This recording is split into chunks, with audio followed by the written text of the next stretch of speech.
ये किरदार है विक्रम शांदेल का और ये एक पॉलिटिशियन का बेटा है। मैं डिजाइन बनाता था अपनी फैक्ट्री में। अपनी फील्ड के अंदर मैं शादी करना मेरे लिए मुश्किल है। आज हमारे साथ एक ऐसे शख्स मौजूद हैं जो इन दिनों ओटीटी पर तो जमकर छलकपट कर रहे हैं, लेकिन असल ज़िंदगी में आप उनकी आंखों में देखेंगे तो आपको खूब सारा प्यार, केयर और सिर्फ सच्चाई नज़र आएगी। मैं बात कर रही हूँ बेहद टैलेंटेड एक्टर, मॉडल और फिटनेस के सिंबल अनुज सचदेवा की। Welcome to the Dainik Bhaskar अनुज। शुक्रिया। सबसे पहले मैं पूछना चाहूँगी, छल-कपट कर कौन रहा है? आपके साथ हो रही है या फिर आप कर रहे हैं? अब मैं इसमें स्टोरी बताना नहीं चाहता, दो शो तो आ चुका है, पर छल कपट यहाँ पर सभी कर रहे हैं। सबकी अपनी अपने कुछ रीज़न है, कुछ वजह है, और कहीं पे ये भी कहूँगा कि सब ठीक है अपनी जगह, जो भी कर रहे हैं। अब मेरा जैसे किरदार है विक्रम शांदेल का, जो एक पॉलिटिशियन का बेटा है, तो वो अपनी फैमिली को लेकर प्रोटेक्टिव है, और अगर उसकी फैमिली के ऊपर कुछ भी आँच आती है या कुछ होता है तो वो आगे चल के जो भी हो सके वो करेगा। जब आपने पहली बार इस सीरीज़ का नाम सुना छल-कपट, तो आपका पहला रिएक्शन क्या था? ये सही है, ये सही यही है। होना चाहिए। ठीक यही है। होना चाहिए, क्योंकि बिल्कुल एप्ट था। पहले इसका नाम एक्चुअली कुछ कुछ और था। इसका नाम टेंटेटिवली रखा गया था, वो 7 दिन ऐसा कुछ था। ओके। कुछ क्योंकि वहाँ शादी होती है 7 दिन, कुछ वो एक नाम ऐसे ही शूटिंग के टाइम पे रखना पड़ता, तो वो रखा था। फिर उसके बाद उससे तो मुझे लगा कि बेहतर ही है। छल कपट थोड़ा आपको थ्रिलर की तरफ और एक मिस्ट्री और सस्पेंस की तरफ ज़्यादा डालता है। अपने किरदार के बारे में कुछ बताएँ? तो ये किरदार है विक्रम शांदेल का और ये एक पॉलिटिशियन का बेटा है, जैसे मैंने बताया। अब इसमें मुझे एक रेफरेंस दिया गया था कि आपको हालाँकि मैं भी एक खुद पसंद करता हूँ। एक हिंदी में अगर किसी को देखा जाए, जैसे हम इंग्लिश में देखते हैं शशि थरूर को एज़ अ पॉलिटिशियन, कि उनकी इंग्लिश सुन के मज़ा आ जाता है। वैसे ही हिंदी में राघव चड्ढा जी हैं, जो आपसे हैं, तो उनकी पार्लियामेंट में स्पीच कुछ मैंने देखी, उनकी स्पीच देख के हिंदी में बहुत मज़ा आता है। वो जो मिठास है और एक क्लैरिटी है, और उसके साथ एक स्पष्ट तरीका है समझाने का। बाकायदा कितना ही अगर कहीं पे भी गुस्सा हो या कि परेशानी हो, कि भेदभाव हो, फिर भी वो बात अपने तरीके से प्यार से बोल देते हैं, जो इतना सही लगता है कि बहुत मुश्किल है कि अपने टेम्पर को कंट्रोल करके, अपने इमोशंस को दबा के एक सरल तरीके से समझाना। और वो मैं बहुत स्पीच उनकी देखी, तो ये कुछ वैसा किरदार है। हाँ। अच्छा, आपका जो किरदार का नाम है विक्रम शांदेल, कभी प्रोनंसिएशन का कभी कुछ ऐसा हुआ है? बहुत हुआ कभी है। सेट में हुआ है कुछ किस्सा यादगार? तो ये शांदेल जो है, शांदेल में प्रॉब्लम हुई है। अब कई बार सेट पर ये हुआ था कि सेट पे ही नहीं, इनफैक्ट पूरे सीरीज में कहीं पर ऐसा हुआ है कि पुलिस स्टेशन में, और कई बार वो वैसे ही बात करते हुए लोग कभी उसको शंदाल बोल देते हैं, कभी कभी उसको चांडेल बोल देते हैं। तो एक दो जगह मैंने खुद सुना था, सीरीज में कहीं लिखा है कि वो जो बोल रहे हैं तो चांडेल उन्होंने बोला है, जो कांस्टेबल या कोई जब रेफर करते हैं। तो पर वो चलता है, क्योंकि जिस एरिया से जहाँ से है, अगर वो उनको शांडेल बोला जाए तो वो उस तरीके से नहीं बोल पाएंगे। आज के टाइम पे आपको क्या लगता है कितना एग्जिस्ट करता है छल-कपट? बहुत एग्जिस्ट करता है। मुझे लगता है कि कोई भी इंसान, इंक्लूडिंग मुझे भी, अपने आप को रखते हुए कहता हूँ कि कोई भी इंसान भगवान नहीं होता, और होगा भी नहीं। हम उस चीज़ के लिए बने नहीं हैं। हाँ, हम कोशिश ज़रूर करते हैं। हर एक इंसान में अच्छाई बुराई दोनों होती है। इट्स लाइक यिन यांग कहते हैं। उसी हिसाब से जब आप अच्छी जगह जाते हैं, मंदिर जाते हैं, अपनी-अपनी जो भी फ़ेथ जहाँ आपका है वहाँ जाते हैं, तो आपकी उस तरफ की जो आपकी अंदर की जो इंक्लिनेशन है, या कहेंगे प्रगति कहेंगे या क्या कहेंगे, यू ट्राई एंड कि उसको आप ज़्यादा एम्पावर करते हैं, आप उसको टैप करते हैं। तो जब आप ऐसी जगहों पे जाते हैं, ऐसी सोच होती है, और जैसे कहा जाता है कि सोच से ही सब चीज़ें शुरू होती है। थॉट से ही बिगिन होता है। चाहे एक इंसान बड़ा हो तो सोच से होता है, अगर वो सोच अपनी नेगेटिव रखेगा तो नेगेटिव बन जाता है। तो वो सोच अच्छी जगहों पे जाकर आती है, तभी लोग कहते हैं कि जाओ ऐसी-ऐसी जगह पे, तीर्थ यात्रा पे जाओ, हर जगह जाओ। उससे आपकी सोच थोड़ी साफ होगी, बेहतर होगी। आपकी सोच से आप फिर अच्छे इंसान बनेंगे, कैरेक्टर अच्छा बनेगा। इसीलिए मुझे लगता है कि छल कपट जो बात है वो हर एक इंसान में है, अच्छा बुरा। सिर्फ हम कोशिश ये करते हैं कि हर वक्त रोज अच्छी तरफ, इट्स लाइक प्रैक्टिस। जैसे आपने कहा अभी फिटनेस की बात की, रोज़ जिम जाना ज़रूरी है, फिटनेस करना ज़रूरी है, योगा करना ज़रूरी है। वो प्रैक्टिस बहुत ज़रूरी है। एक दिन में, एक रात में नहीं होगा। तो रोज़ की एक एक रोज़ का एक प्रयास है। तो वो वैसे ही आपकी खुद की ज़िंदगी में एक इंसान को अपने अच्छी तरफ रोज़ अपने आप को ढालना ज़रूरी है। हाँ, मोटिवेट करना भी ज़रूरी अच्छा, आपका किरदार और असल ज़िंदगी में आपका व्यक्तित्व कितना मिलता है? या फिर इस किरदार को ढालने के लिए क्या-क्या तैयारी करी आपने? अपार्ट फ्रॉम वो सारे वो राजनेता के किरदार के अलावा। है। ये मैं बताना चाहूँगा अपने खुद के एक पर्सनैलिटी की तरफ। जब मैं 2020 के बाद बहुत लोगों का ऐसा हुआ था कि उन्होंने अपने नए-नए तरीके, नए-नए शौक पूरे किए थे कि शायद खाना बनाना या कुछ।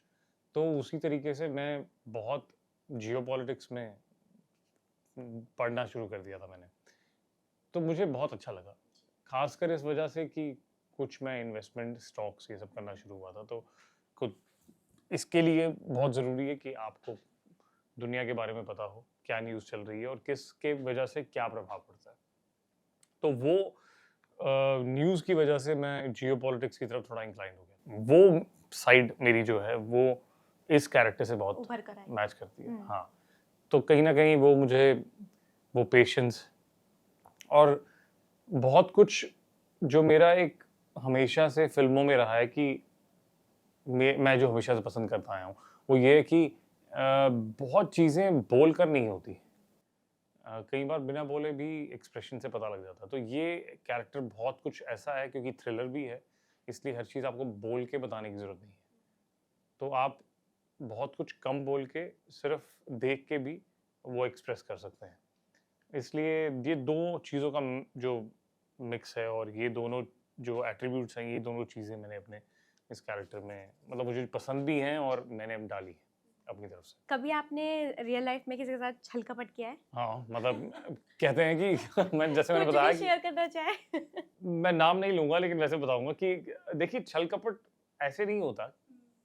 होता ये है कि आप अपनी तरफ शायद सही हो, लेकिन आप जब दूसरे के हिसाब से आप शायद गलत बन जाएँ। तो वो एक तरह से छल-कपट हो सकता है। आप समझें कि मेरा कोई दोस्त है, उसकी कोई गर्लफ्रेंड है और मुझे पता है वो उसके ऊपर उसको चीट कर रहा है। अब मैं वो साथ बैठी है, वो बात कर रहे हैं, मेरा कोई बनता नहीं बीच में बोलना, लेकिन मैं ये भी नहीं देख सकता कि उसके साथ धोखा हो रहा है। अब वो मुझे बोले ये कैसा इंसान है और मैं उसे कहूँ कि हाँ, अच्छा है, तो मैं भागीदार बन रहा हूँ झूठ का कि मैं तो जानता हूँ कि वो तुम्हें चीट कर रहा है। अब अगर मैं बोलूँ कि नहीं और मैंने ऐसा किया था, मैंने उसे बता दिया कि भई वो ऐसे कर रहा है, ये ठीक नहीं है, बाकी तुम्हारी अपनी मर्ज़ी, तुम्हें जैसे ठीक लगे, जो ठीक लगे। पर तुम्हें पता होना ज़रूरी है। हुँ। तो उस तरीके से मैं अपने दोस्त के लिए गलत हो गया। पर अगर फिर उस वक़्त आदमी नॉर्मली ये देखते हैं कि भई कौन किसको कितना जानता है। इस तरह से तालमेल हाँ, यूँ लोग गेज करते हैं। तो मैं वैसे कर नहीं पाता। मुझे ये होता है कि गलत हो रहा है तो गलत है। तो मैं बताता हूँ तो फिर मैं उसके तो इसीलिए उससे मेरी बात होनी बंद हो जाती है। तो इस तरह से मैंने छल-कपट उसके साथ किया। किया है। ओके, इस सीरीज़ का सबसे यादगार पल और सबसे ज़्यादा चुनौती वाला सीन क्या रहा? या कोई आपने मूवमेंट जैसे आपने कहा है कि मैंने कभी छल-कपट नहीं किया, मैं सहन नहीं कर पाता। इसमें कई ऐसे सीन थे जो बड़े ही विचित्र बहुत ही अलग तरह के थे। एक सीन कुछ कई बार आप ना शब्द लेके फँस जाते हैं। बहुत बार एक्टर्स के साथ ये होता है कि कई बार उनके मुँह पर वो शब्द ना अटक जाता है। तो एक इसमें एक शब्द था जिसे शायद मुझे बोलने में थोड़ी तकलीफ़ थी और मैंने कई बार उसको बोला और बाय चांस वो ही शब्द रिपीटेडली पूरी सीरीज़ में आया है। तो उसमें था अबेटमेंट टू सुसाइड। अब वो अबेटमेंट नहीं है, अबेटमेंट टू सुसाइड। अब वो बोलते वक़्त मुझे थोड़ा मुश्किल होती थी। तो जब मैंने उसको डबिंग में क्योंकि बाद में हम इसको करेक्ट करने के लिए डबिंग के लिए भेजते हैं, वो तो उसके बाद हम जाते हैं, डबिंग करते हैं, उसको करेक्ट करते हैं। तो बहुत मुश्किल हुई थी क्योंकि उसमें समथिंग ऐसे करके मैंने कुछ बोला, वो समझ नहीं आया और वो वो चला गया। चला गया। ओके। तो वो बहुत फ़नी था। उस वक़्त मतलब लोग सब हँस पड़े जब मैं डबिंग करने बैठा तो सब लोग बैठे थे। तो वो एक शब्द था जहाँ मैं अटक गया था। तो बड़ी मुश्किल होती है। कई बार आप उसको फिर बार-बार बोलते हैं ताकि आपके मुंह पर हाँ, चढ़ पाए वो और चढ़ आप बोल जाता है, सकें, देन कंटिन्यूअसली तब वही निकलता हाँ, है। फिर बहुत मुश्किल। आज के टाइम पे ओटीटी पर कई ऐसी एक्शन, थ्रिलर और ये सस्पेंस की फिल्में आ रही हैं। अभी हाल ही में कुल फिल्म भी आई थी, वेब सीरीज आई थी। तो आपकी भी कुछ वैसी मिलता-जुलता ट्रेलर देखकर है, तो कितना अलग है या फिर क्या डिफरेंस देख सकते हैं आप इसमें? मैं आपको ये कहूँगा कि बहुत अच्छी सीरीज़ भी आई हैं। मैं ये भी मानता हूँ कि दर्शकों को ये भी परेशानी होती है कि वो ट्रेलर देखते हैं और कहते हैं कि मैं अपना वक़्त क्यों खराब करूँ? मुझे ये पता लगे कि इस शो में क्या ऐसा ख़ास है। मैं अपने काम को लेके बहुत ही क्रिटिकल हूँ और मैं अपने दोस्तों को दिखाता हूँ। तो मैं कभी भी किसी काम का प्रचार या कभी भी किसी काम के लिए ये नहीं कहूँगा कि आप जाके देखिए। जब तक मुझे ऐसे नहीं लगे कि ये काम वाक़ई अच्छा है। तो मैं अपनी आवाज़ में भी उतना कॉन्फिडेंस मेरा कम हो जाता है कि ये शायद उतना अच्छा नहीं बना। इसके अंदर शो ये देखने लायक पूरा है। आप इसे देखेंगे तो आप ये नहीं कहेंगे कि वक़्त आपका खराब हुआ। ये तो गारंटी है। दूसरा, आपके इस शो के अंदर सबसे ख़ास बात ये है कि इसकी एडिटिंग इतनी फ़ास्ट है कि आप और ऊपर से सबके ऊपर शक जाता है। ये नहीं कि एक तरफ इंक्लाइंड है, आपको ये लगता है। और दूसरा, उसमें ड्रामा भी है बाद में। जब आपको पता भी लग जाता है कि कौन-सा इंसान इसमें इन्वॉल्व्ड है, तो आपको वो ड्रामा भी दिखता है लास्ट के एपिसोड्स में। और ये 22 मिनट्स के एपिसोड्स हैं, 7। तो लोगों के पास आजकल वक़्त थोड़ा कम है, अटेंशन स्पैन थोड़ा कम हो गया है क्योंकि इतना कंटेंट हर जगह से बॉम्बार्ड हो रहा है रोज़। बहुत ज़्यादा। तो आपका ध्यान एक तरफ रहना बहुत मुश्किल है। तो उसको मद्देनज़र रखते हुए इसको एडिट किया गया है, जिसमें बहुत फ़ास्ट एडिट किया गया है कि इससे पहले कि आप ये सोचें कि इस शो के अंदर ये क्या हो रहा है, तो इतने में आगे सीन चला जाता है। तो आपको वो एजी बना के रखता है हमेशा कि ये कैसे हो गया, वो कैसे हो गया, तो वो आगे चलता रहेगा। तो उसके हिसाब से बनाया गया है। ये बिल्कुल भी कहीं पर भी लैग नहीं, इसमें ये तो पक्का ध्यान दिया गया है कि इसको लैग कमी कहीं ना करे। कि एक इंसान सोचने बैठ जाए कि ओह! ये तो उसमें भी था। मैं 1 मिनट फ़ोन पे ज़रा मैसेज पढ़ लेता हूँ, फिर मैं देख लूँगा। वो वक़्त नहीं मिलेगा आपको क्योंकि बहुत जल्दी चल रहा है। सब चीज़ें बहुत एक के बाद हो रही हैं। मतलब शुरू से जो इंटरेस्ट बना है वो एंड तक चलते वो रहते है, हैं। एंड में कुछ ड्रामा है, जो उसमें बिल्ड किया गया है। बट अदरवाइज़ 22 मिनट्स का एपिसोड इज़ गुड। एक तो 18 मिनट का भी। जैसे कि आपने बताया कि अभी आपने कहा कि किसी भी प्रोजेक्ट से अगर मैं खुद सैटिस्फाई नहीं होता तो मैं लोगों को सजेस्ट भी नहीं करता। कोई ऐसा project? Definitely as a actor आपको कई बार ऐसे कुछ काम करने पड़ते हैं जो शायद आपको उससे मजबूरी में आप सोच मजबूरी भी नहीं, मजबूरी भी होती है कई बार एक्टर्स को। कई काम लोग अपने खर्चे निकालने के लिए करते हैं, कुछ लोग क्रिएटिविटी के लिए करते हैं। और मतलब कई बार क्या होता है कि टीम कुछ ऐसी बन जाती है कि आपने अच्छा काम करने की कोशिश भी की हो पर वो निकल के नहीं आता। तो कुछ ऐसा हुआ था मेरे पास एक बार।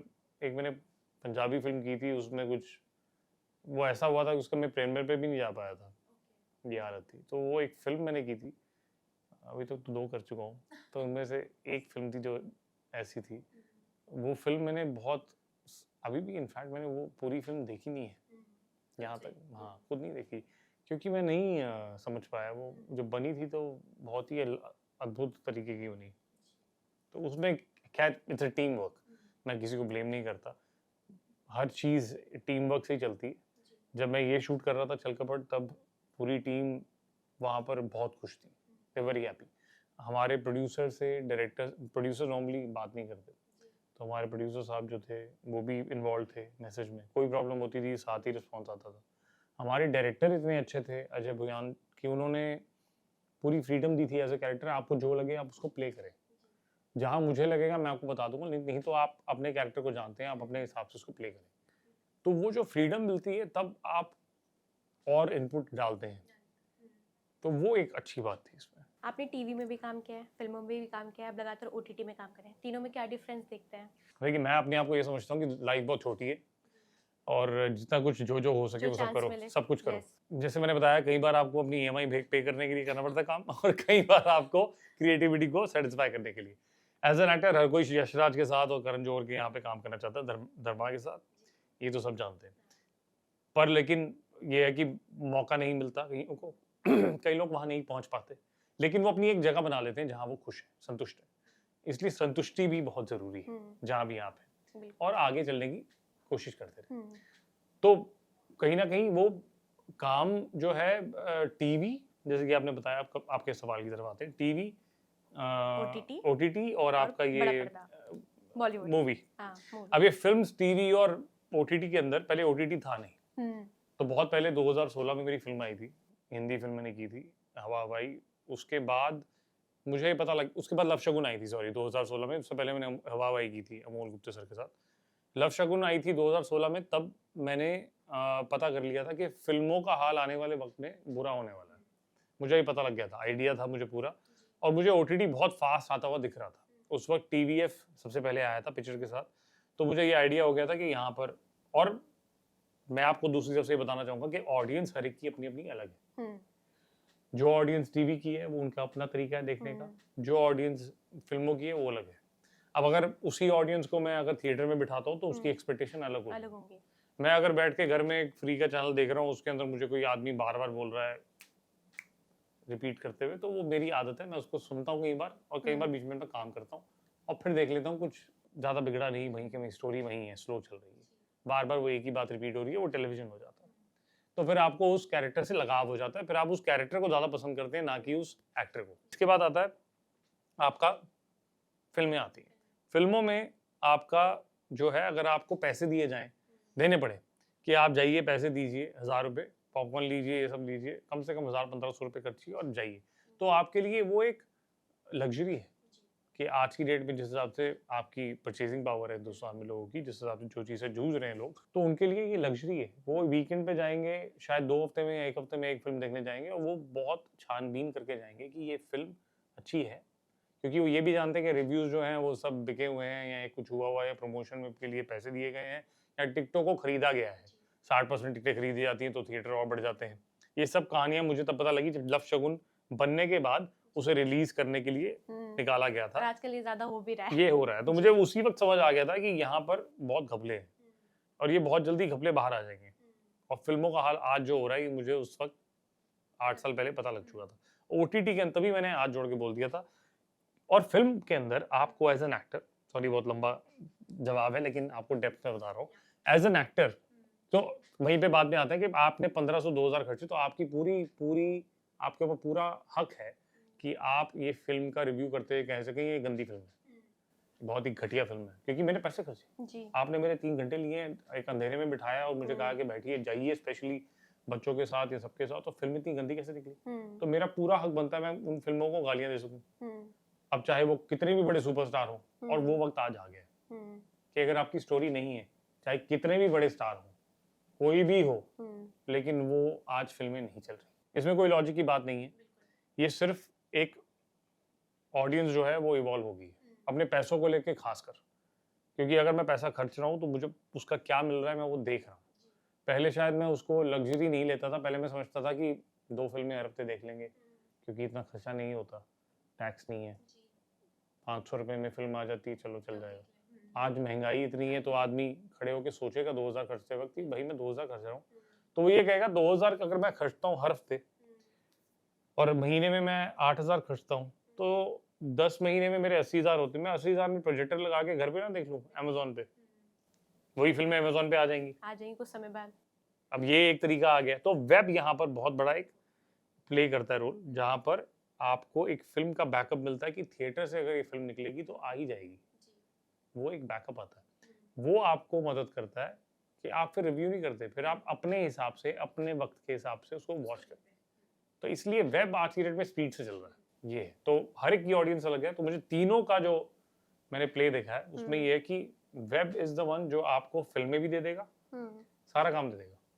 टेलीविजन लोग इसलिए करते हैं, मैं कहूँ सही बात बताऊं तो, एक तो टेलीविजन के एक्टर्स, टेलीविजन की ऑडियंस के लिए जी मासेस, ह्यूज मासेस, मतलब आप भी जैसे अभी बता रहे थे शो से पहले कि बेबो जो शो था उसके बारे में हम अभी जिक्र कर रहे थे, बात कर रहे थे, तो वही कि वो एक छाप छोड़ जाता है कैरेक्टर की। उसी तरीके से कि आज कितने साल हो गए उस बात को, 2008, जैसे कि आपको देखे तो अमृत, हाँ याद है, तो वो कैरेक्टर अब आपको मैं वही देखूंगा, वो फर्क है, तो वो आप मुझे भूल जाएंगे, वो कैरेक्टर हमेशा रहेगा। बिल्कुल। और शायद वही चीज सुशांत सिंह के लिए भी बहुत मदद की थी उसने। काय पोचे में 3 एक्टर्स जो थे, आई नो अमित को भी जानता हूँ मैं, और राजकुमार राव, और साथ में सुशांत सिंह था। सुशांत सिंह को वही चीज़ हेल्प करी थी जब फिल्म वो आई थी, वही जो ऑडियंस जो पवित्र रिश्ता को पसंद करती थी और वो फिल्म आने पे उन्होंने उससे उसको रिलेट किया कि ये वही आदमी है, तो हाँ। इसकी फिल्म देखने चलते जी। हैं। ये चीज़ एक तरह से हेल्प करी थी हम्म। फिल्म को बढ़ाने में। फिर वो ऑफ कोर्स ही was such a good actor, जी। Such a brilliant actor. तो उसके बाद एवरीथिंग, फिर उसके बाद जो भी करेंगे अपनी मेहनत करते रहेंगे, क्राफ्ट में मेहनत करेंगे तो वो जी। आएगा ही आएगा। तो अब हम तीनों का अपनी अपनी समझ गई जगह है। बिल्कुल। अब जैसे ये फिल्मों का मुद्दा उठाए तो जब इन दिनों एक मुद्दा चल रहा है वो है बॉलीवुड और साउथ सिनेमा। इसको किस नज़रिए से देखते हैं? जैसे कहा जाता है कि एक समय था जब साउथ बॉलीवुड की कॉपी करता था, आज सेम एज जो है बॉलीवुड साउथ की कर रहा है। तो इस चीज़ को आप किस नज़रिए से देख रहे हैं? मैं ये समझता हूँ हर एक चीज़ में स्टोरी माँ बाप है। सबसे पहली चीज़, स्टोरी भगवान है। जिस चीज़ को हम कभी भी एक वैल्यू नहीं देते थे कभी भी। पहले हम ऐसा नहीं है कि साउथ की फ़िल्मों को हम पहले कॉपी करते हैं। कितनी ऐसी फ़िल्में जो इंग्लिश कॉपी हुई हैं यहाँ पे। कितनी इंग्लिश फ़िल्मों को कॉपी करने के बाद यहाँ पर लोगों ने बहुत पैसा कमाया है। लाइन है पूरी फ़िल्मों की, सीन टू सीन कॉपी हुआ है। मतलब और फिर भी पैसे कमा के गई है क्योंकि उस वक्त ग्लोबलाइजेशन नहीं थी, इंटरनेट नहीं था। तो लोग जो फ़िल्में बाहर की देख नहीं पाते थे इंग्लिश में, वो हिंदी में उनको दिखती थी, उनको पता नहीं लगता था कि ये इसकी कॉपी भी है। कॉपी भी है। उसके बाद एक टाइम आया जब कोरियन फ़िल्मों को भी इन्होंने कॉपी किया, वो भी हुआ है। बिल्कुल। तो साउथ की भी उसमें से कुछ थी जिनमें से आई हैं फ़िल्में। लेकिन आप भूल रहे हैं कि मतलब बाकी फ़िल्में भी कॉपी करते आए हैं, पहली बार कॉपी नहीं कर रहे, करते ही आए हैं। क्योंकि कहीं न कहीं अच्छी फ़िल्म का होना और एक कमर्शियलाइज़ बॉक्स ऑफिस में सक्सेसफुल होना, जी। ये दोनों चीज़ें आज अलग हो गई हैं। आज आप कहें कि अच्छी फ़िल्म थी लेकिन उसने पैसे अच्छे नहीं कमाए, तो वो फ्लॉप है। जी। और आज आप कहें कि ऐसा हो सकता है, मतलब ये ज़रूरी नहीं है कि अच्छी फ़िल्म है तो कम पैसे भी कमाएगी। वो कुछ ऐसी फ़िल्में हैं जो कमा भी रही हैं लेकिन वो अच्छी फ़िल्में नहीं है, कॉपी हैं, सीन टू सीन कॉपी हैं। लेकिन आज साउथ की स्टोरीज़ जो हैं वो डिफरेंट हैं। They are doing films which are way bigger larger than life. दूसरा, साउथ की फ़िल्मों में बजट भी है। उसके ऊपर ये है कि मुझे ये लगता है कि साउथ की फ़िल्में जो हैं वो प्रोजेक्ट के ऊपर ध्यान देती है। यहाँ की फ़िल्में हमारे स्टार्स के ऊपर ज़्यादा ध्यान देती है। वो बाकी चीज़ों पे ध्यान नहीं देती। मतलब अगर आज मैंने एक इंसान से, शख्स से काम किया एज़ अ डायरेक्टर या प्रोड्यूसर, मेरी चलेगी नहीं शायद उसके ऊपर। मैं उसको बोल ही नहीं पाऊँगा कि ये ऐसे सीन है। वो कहेगा नहीं मैं तो ऐसे ही करूँगा। तो वो अपनी मर्ज़ी से करके चला जाएगा, तो सीन खराब हो जाएगा। तो आज हिंदी फ़िल्मों का वही हाल है कि फ़िल्में नहीं चल रही, क्योंकि आप कुछ भी सीन कर जाएँगे तो वो नहीं चलेगा। आपको स्टोरी के हिसाब से चलना पड़ेगा। कहीं न कहीं वो उसको ओवरटेक कर रहा है।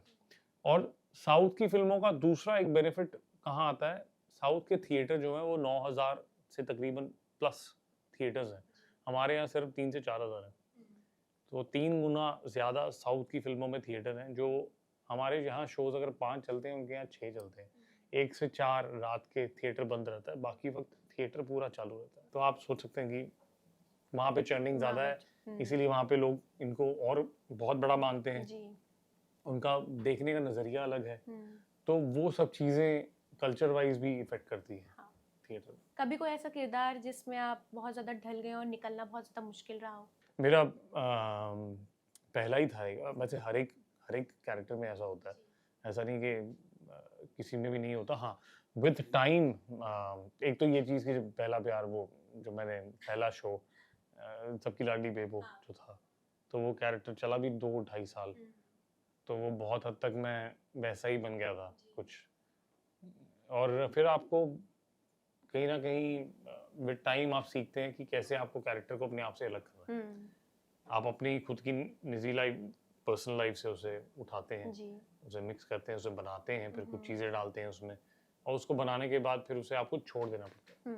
तभी वो कहते हैं कि art is bigger than the artist. जी। तो आपको उसको छोड़ देना पड़ता है और खुद आगे निकल जाना पड़ता है। वो ज़रूरी है।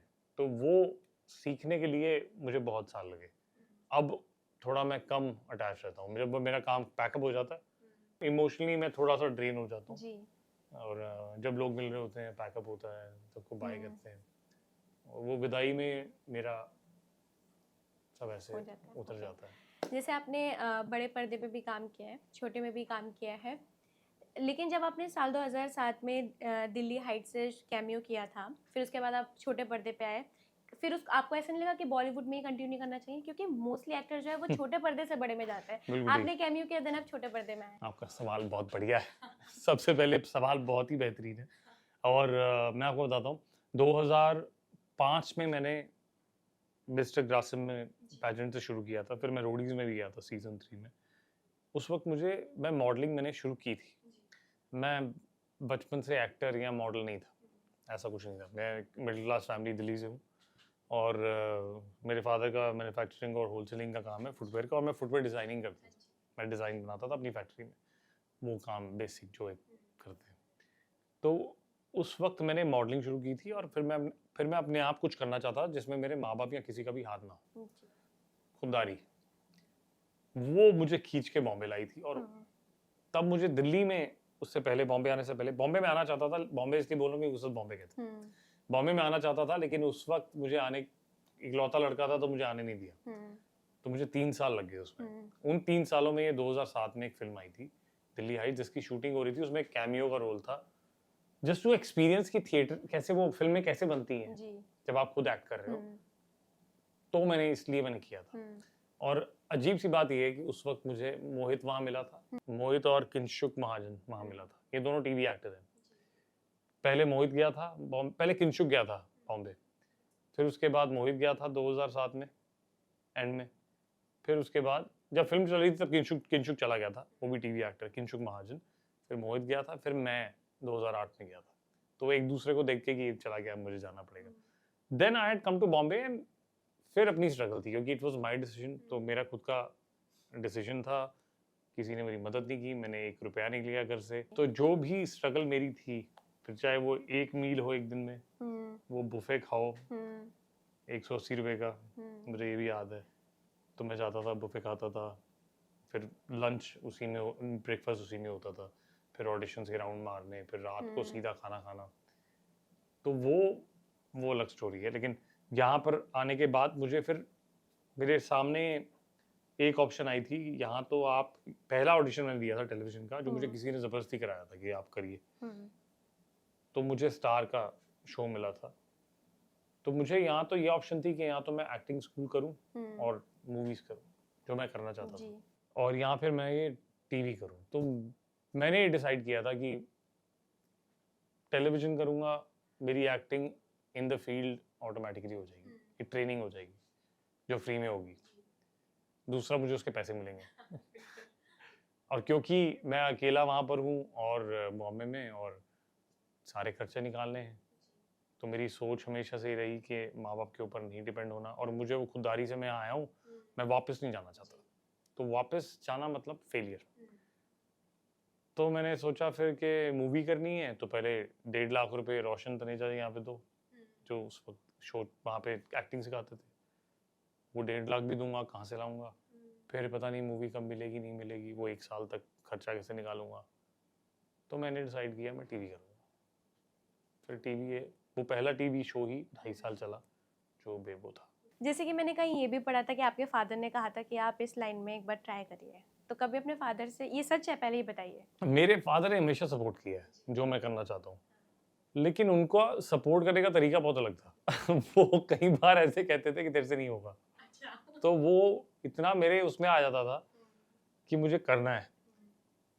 और मुझे याद था कि 2004 में, जो आप कहना चाह रहे हैं वो मैं बताता हूँ क्या बोला था उन्होंने। पैजेंट के लिए बोला था, जहाँ से शुरुआत हुई थी।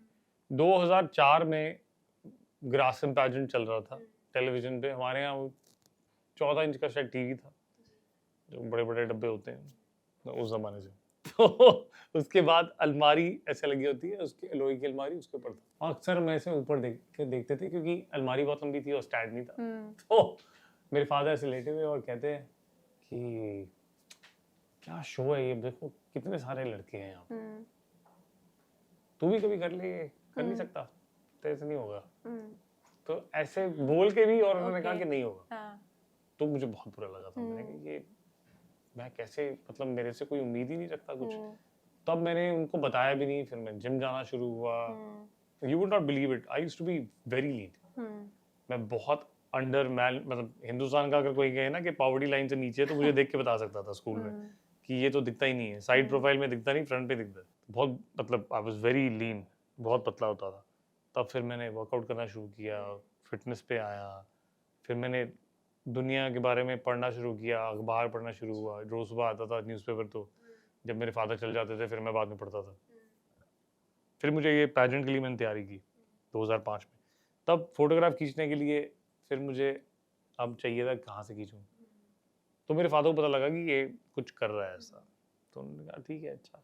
मुझे वो लेके गए, एक प्रेम स्टूडियो नाम से एक स्टूडियो था, वहाँ पे 350 दे के 4 फोटो मिलती है।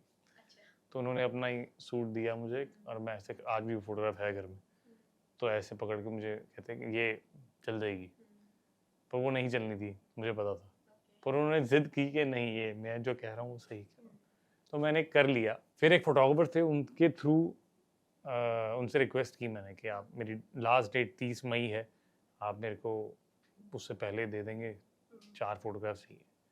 तो फिर उन्होंने मुझसे कहा ठीक है तुम, he was very good photographer, और आज सुबोदास नाम है उनका, उन्होंने मेरी जो मदद वो की थी उस दिन, मैं अभी भी उनको फ़ोन करता हूँ, बताता हूँ ये कि वहीं से मेरा काम शुरू हुआ था। वो 4 फोटोग्राफ उन्होंने मुझे दी, मैंने भेजी, फिर मेरी सिलेक्शन हुई, फिर मैं, कई लोग वहाँ 3-3 साल तक आए थे मिस्टर ग्रासिम में, तो वहाँ से नींव मेरी डली। मिस्टर ग्रासिम हुआ, फिर रोडीज़ के अंदर ऑडिशन दिया, वो भी किसी दोस्त की वजह से हुआ था, कुणाल नाम है उसका, मेरा चाइल्डहुड फ्रेंड है, जाना उसको था, मैं मिलने चला गया उसको, और वो अपने घर रह गया, तो मैं वहाँ ऑडिशन दे आया, वो, मैं वहाँ सिलेक्ट हो गया और वो घर पे बैठ के मुझे देख रहा था। ओके। तो ऐसा बहुत कुछ होता है। हाँ। I think Milind Suman is another example जहाँ पर ऐसा हुआ था। मिलिंद सुमन को आई थिंक, जहाँ तो मुझे याद है, उनके दोस्त बैंगलोर से आए थे और उन्होंने ऑडिशन दिया था, पर वो शायद कुछ बीमार हो गया था कोई, तो फिर वो नहीं आ पाए, तो ये आ गए थे। कोई शो था जिसमें इनको पहुंचना था, लेकिन वो पहुंचे नहीं, तो उन्होंने कहा मेरा दोस्त आ रहा है, आप उनको ले लो। तो फिर उसके बाद से मिलिंद सुमन बन गए। तो कहीं ना कहीं जहाँ कुछ होना होता है वो वहाँ होता है। जैसे आपका पहला किरदार बेबो में अमृत वेरी संस्कारी स्वीट बॉय, कभी कभी उसमें आपकी एक छवि बन गई थी, फिर ऐसा क्या होता है कि एक्टर जो होता है उसी किरदार को लेकर चलता है क्योंकि वो ऑडियंस को पसंद आने लगता है, बट आपने बहुत सारे किरदार निभाए हैं अलग अलग जोनर के, तो कभी आपके मन में ऐसा रहा कि वही जोनर को कंटिन्यू करता हूँ, या फिर आपने मल्टीटास्किंग के लिए क्या सोचा? सी आई वाज, मैं बात बताऊँ आपको, हमेशा ट्रेंड चेंज होते रहते हैं। कभी एक्शन फिल्में चल पड़ती हैं तो अक्षय कुमार याद आते हैं, तो उनको भी फिर एक टाइम के बाद कॉमेडी करनी पड़ी थी क्योंकि एक्शन फिल्में बंद हो गई थी चलनी, तो लोगों का मूड चेंज हो जाता है, ट्रेंड चेंज हो जाता है। अभी थ्रिलर चल रहा है आजकल, थ्रिलर बहुत लोगों को पसंद है। मुझे उस वक्त रोमांस बहुत चलता था, तो बेबो के वक्त, अगर आपको भी याद हो, रोमांटिक चीज़ें बहुत पसंद थी लोगों को, और शाहरुख खान, हर एक के दिमाग में शाहरुख खान होता था, तो वो देखना, लोगों का नज़रिया, वो लड़की का देखना, चुपके से फिर देख के आंखें चुराना, फिर वापस वापस देखना, वो चीज़ों में जो मज़ा आता था, शो में भी वही चीज़ को हम दिखाते थे, तो इसलिए मुझे वो शो बहुत पसंद भी आया था, शायद इसलिए मुझे भी लिया गया था क्योंकि मैं बहुत रोमांटिक अपनी थॉट में होता था हमेशा। फिर मैंने वो पॉजिटिव कैरेक्टर किया, और उसके बाद लोगों को, कैरेक्टर्स, एक्टर्स को उस वक्त बहुत इस चीज़ का कॉन्शियस था कि मैं नेगेटिव करूँगा, लोगों को मैं नेगेटिव लगूंगा, फिर मैं नेगेटिव बन जाऊँगा। फिर लोग इवॉल्व हुए, लोगों ने कैरेक्टर और एक्टर को अलग करके समझना शुरू किया, और ये भी समझे कि नेगेटिव है तो ये गुलशन ग्रोवर नहीं है हमेशा के लिए, ये शक्ति कपूर नहीं है, ये एक इंसान है जो एक एक्टर भी है। उन्होंने, क्योंकि अपने वक्त में इतना सा काम किया, तो के कैरेक्टर स्ट्रॉन्ग की, वो लोगों ने वैसे ही समझा उनको, तो आज भी सामने खड़े होंगे तो डरते होंगे। बट यहाँ अब थोड़ा वक्त चेंज हो गया, तो फिर मैंने शुरू किया अभी, इनफैक्ट ध्रुव तारा में मैंने एक शो किया था, ध्रुव तारा, उसके अंदर मैंने पहली बार यूनक का रोल किया था 1-2 महीने के लिए। वो बहुत चैलेंजिंग था, पर करने से पहले मुझे बहुत हिचकिचाहट थी। फिर 4 साल बाद आपने अलबेला में आए। अलबेला भी किया, अलबेला में मैंने किया, उसमें फिर एक इमोशनल पूरा साइड थी मेरी, इमोशंस और इंटेंस सीन्स मेरी स्ट्रेंथ है, ये मुझे पता है। हाँ, मैं कॉमेडी अब ट्राई करना चाहता हूँ। अब जैसे अपकमिंग प्रोजेक्ट्स के बारे में पूछे। सो अपकमिंग प्रोजेक्ट के अंदर मैंने शूट किया है मिस्ट्री शो में, हॉटस्टार पे, जो भी 26 जून से आने वाला है, और उसमें मैंने एक एपिसोड किया है जिसमें मेरा एपिसोड बेस्ड है मेरे ऊपर। दूसरा, इसके बाद मैंने किया है आगे काम, एक फिल्म की है मैंने जो नेटफ्लिक्स की फिल्म है, पर वो भी स्लेट इस साल के एंड तक आएगी, ये होगा, तो वो ऑलरेडी शूट हो चुका है, हम बाहर गए थे, बेस्ट बैनर से शूट हुआ है, तो और स्टोरी भी, मतलब एक्टर्स भी बहुत अच्छा है, बेहतरीन है, मज़ा बहुत आया था, हमने बाहर शूट किया था, अच्छा था। इतना छल कपट किया, वेब सीरीज में भी किया, एक एग्जाम्पल पर्सनल लाइफ का भी दिया, एक टिप्स युवाओं को क्या देंगे अगर छल कपट से बचने का छल कपट से बचने या का उसको पहचानने का कि हमारे साथ हो रहा है? ये पैसा क्या छल कपट से बचने का तरीका तो यही है कि जो अंदर से एक आवाज आती है ना, उसको सुनो। और वो तभी इंसान सुन सकता है जब वो सच्चा हो। अगर आप सच्चे नहीं होगे अपनी जगह और आप कहीं गलत होगे तो आपको वो आवाज़ नहीं आएगी। वो आवाज़ तभी आती है जब आप मन से साफ हो। तो वो आवाज़ सुनना ज़रूरी है और उससे पहले खुद का मन साफ होना ज़रूरी है। तो मुझे लगता है सही गलत सब्जेक्टिव है। अगर एक कमरे में 10 लोग खड़े हैं और उसमें से 9 लोग समझते हैं गलत है, तो वो गलत होगा। शायद वो उस एक इंसान के लिए ठीक नहीं होगा कि 9 लोग ऐसा क्यों बोल रहे हैं। बट लेकिन वही उसी तरीके से जो भी 9 लोग मेजॉरिटी ऑफ लोग सोचते हैं, उस हिसाब से सही गलत गलत हो जाता है। मैं सोचता हूँ सही गलत से ज़्यादा आज की डेट में इंटेंशन ज़्यादा मैटर करती है कि आपकी इंटेंशन क्या है, आपकी विचारधारा जो है उस पर बहुत मैटर करता है। अगर आप सही चीज़ के लिए कुछ गलत काम कर रहे हैं, वो गलत शायद नहीं भी हो सकता है। एक क्वेश्चन, जैसे कि अनुज को अब बहुत ज़्यादा हम लोगों ने देख रहे हैं ओटीटी में भी, छोटे पर्दे में तो देखा ही है, अब शादी कब करने वाले हैं? ओह शादी मेरी मम्मी तो सक गई है बोल बोल के। वो ये सवाल मुझे लगता है कि वो बड़ी खुश होंगी कि मुझसे पूछा गया। ये आपके लाखों करोड़ों फैंस भी जानना चाह रहे होंगे। शादी का तो ख्याल थोड़ा सा देखते हैं। मैं एक्चुअली अपनी फील्ड के अंदर मैं शादी करना मेरे लिए मुश्किल है, ये थोड़ा गड़बड़ है। पता नहीं अब मैं शायद इतना वो हो चुका हूँ खुद के साथ ही, इतना मतलब ये तो चक्कर ये हुआ था कि शादी हो चुकी होती 2020 में जिनके साथ मेरा था कि शादी होने वाली थी, फिर वो कोविड आ गया तो उनसे ब्रेकअप हो गया। फैमिली भी मिल चुकी थी, बात हो रही थी जी। तो 2020 के बाद जब कोविड आया तो फिर वैसे लोग मास्क लगा के घूम रहे थे तो बात क्या करता मैं, जी। किसी को शक्ल तो दिखती नहीं थी। हम्म, तो 3-4 साल तो उसमें निकल गए। अब देखते हैं क्या होता है, ठीक है। कोशिश करते हैं।